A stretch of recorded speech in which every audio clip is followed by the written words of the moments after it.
This is Jam Between the Pages, and this is our fourth and final episode for what we've been doing all January, CHAINURAY. And for today, the last one we're doing is our main boy, Denji. Welcome back, friends.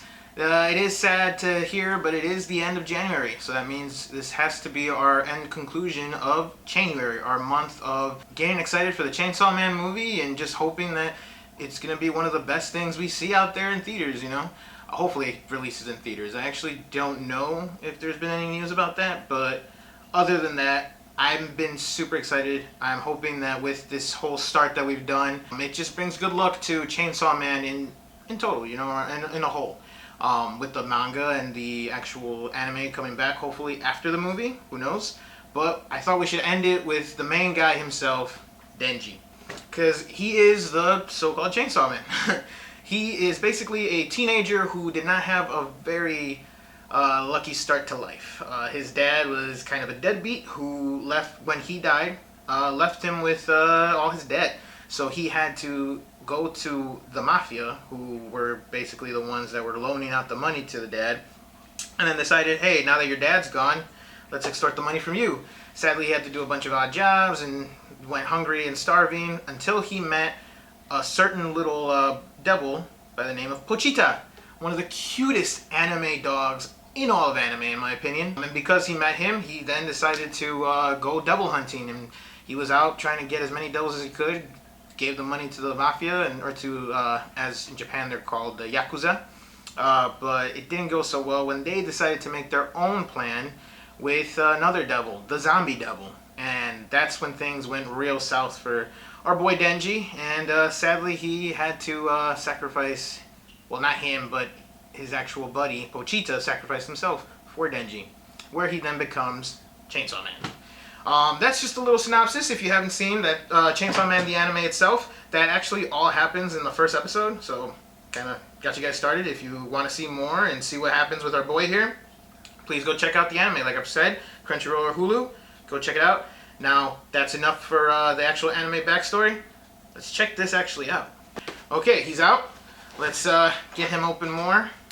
Besides that, too, there's a lot of depth that can go into Denji himself. I feel like a lot of people don't see that. I mean, yeah, he has a kind of a, you know, naughty, in a way, goal in life, which is just to get laid, you know, but it comes from a sense of him basically having to strive to survive out there in the world all by himself, and then when he finally becomes one of the public safety devil hunters, he now doesn't have to worry about legitimately surviving, so he tries to find a new thing that he needs to fulfill that hole in his life, and he thinks that's what will bring him then. So he's a little bit, I feel like he's more complex than people give him credit for, so not so fair, but I get it. It's kind of weird, but shouldn't take away from the character himself, you know?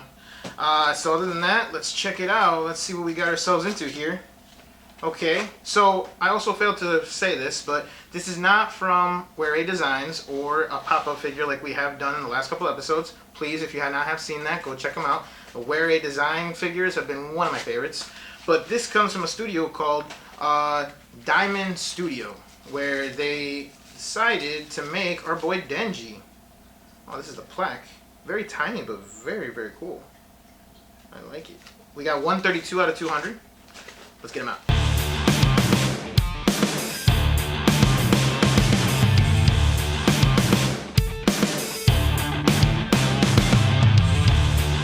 So we got him out. He was very straightforward to put together. One of the easiest ones I've done. Not as complicated. I think the most complicated one had to be Power. I feel like just the hair and the scythe thing kind of threw me off a little bit. And then, of course, very simple with the pop-up figures. I shouldn't really even count them, to be honest. But resin statues or resin figures like these, very easy to put together. But he actually looks pretty cool. I really like the way that they did the blood on him. I like the way that they kind of made it look like the blood is flowing with the chainsaws and how they be turning. Of course, I'm putting the close-up for you. With Denji, I feel like you need to bring in the fact that he's crazy and wild, and hence why you see in this figure in particular the tongue out, and him going all wild and crazy is what kind of is his fighting style.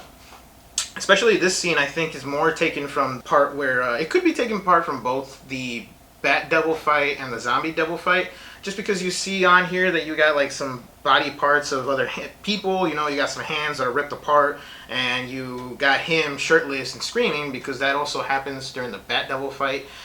You see, actually, what I really like is his pin that he pulls in the chest, or his little like activation basically when he transforms. I think that's really, really cool. The figure itself is very detailed, I feel, and it's a lot smaller than my other ones, because the other two are actually 1/6 of the scale of the actual person, supposedly. This one didn't have that at all. It just had Denji, and then it had your dimensions on there of how tall they are. I'll put it on right here.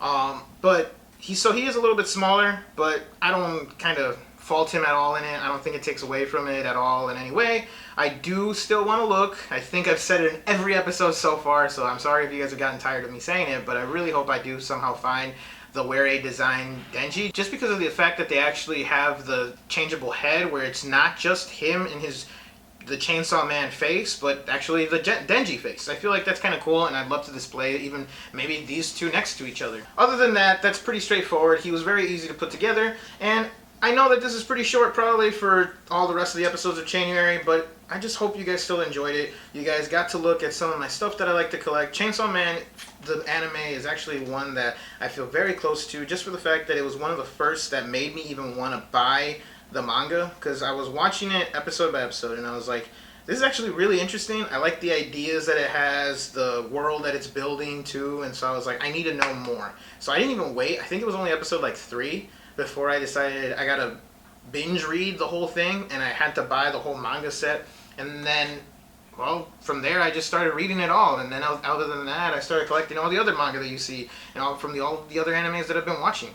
So I do thank it for giving me another obsession.